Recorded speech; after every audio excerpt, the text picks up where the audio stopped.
Henri Chabadel, bonjour. Vous venez d'assister à une conférence sur l'épargne salariale de la GFI et vous avez participé à un débat plus précisément sur les nouveaux produits, les nouveaux services dans le cadre de la nouvelle épargne salariale via Pacte. Ma première question, dans ce débat, on a bien vu qu'il manquait des informations. C'était ce que demandaient de plus les salariés. Qu'est-ce qu'une société de gestion comme BlackRock, que vous représentez, peut apporter à ce niveau? Je crois que la contribution principale d'une société comme BlackRock, c'est d'apporter d'abord de la confiance.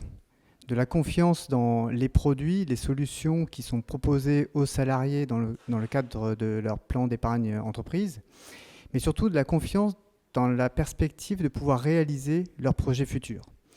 Et c'est cette confiance aujourd'hui qui manque le plus, tout simplement parce que la plupart des salariés se sentent un petit peu démunis par rapport à la problématique de l'investissement.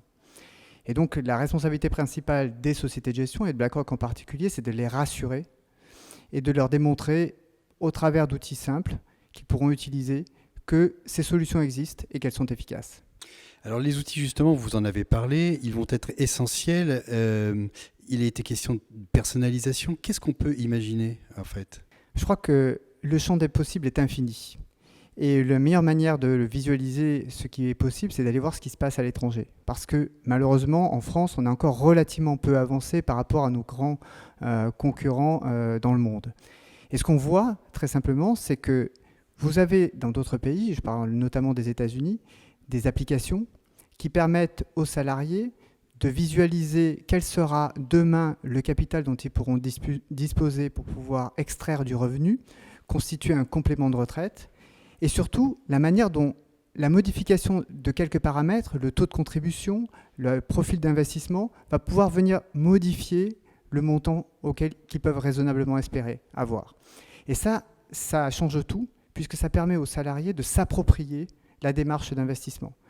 Ce sont des choses qu'on observe, ce sont des choses qui couvrent aussi bien la période d'accumulation que de décumulation, donc l'épargne et la désépargne, parce qu'évidemment tout ne s'arrête pas au moment du départ à la retraite. Les choses commencent d'une certaine manière et il faut continuer à accompagner le salarié lors de cette période qui s'ouvre au moment où il se retire de la vie active. Et alors, dans un tout autre domaine, intégrer l'épargne salariale dans le patrimoine des Français, avec une assurance vie à 1700 milliards par exemple. Est-ce que dans ce patrimoine global, cette intégration, c'est pas l'une des gageures les plus compliquées aussi à réaliser? Si, puisque aujourd'hui, cette intégration, elle est réservée à un tout petit nombre. Ce sont en général les épargnants qui ont accès à des conseillers en gestion de patrimoine qui vont réaliser un audit patrimonial complet et les aider à prendre les bonnes décisions d'investissement.